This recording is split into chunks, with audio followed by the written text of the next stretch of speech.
A Brooklyn Love Story, Part 5. The bookstore around them seemed to fade as memories of their past flooded Romy's mind. She remembered the romantic evenings they had shared, the passionate debates over literature, and the spontaneous adventures throughout Queens.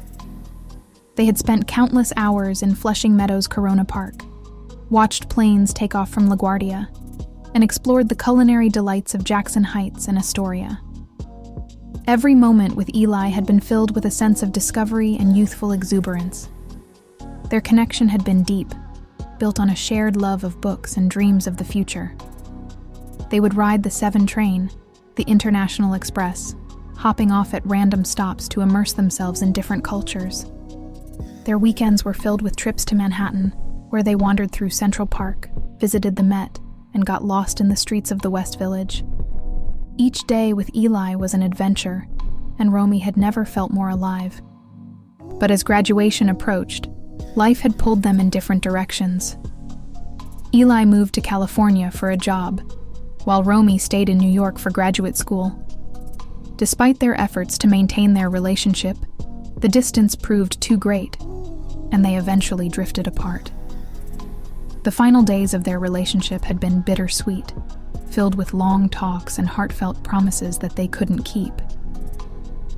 Now, standing before Eli in the bookstore, those old feelings surged back to the surface. Romy felt a mix of guilt and longing.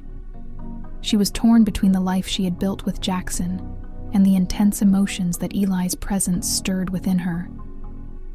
The bookstore, once a sanctuary of love and shared dreams, now felt like a battleground for her conflicting feelings. "Romy," Eli said softly, his eyes searching hers. "I've missed you."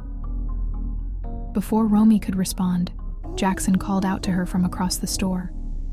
She turned to see him smiling, oblivious to the emotional storm brewing within her.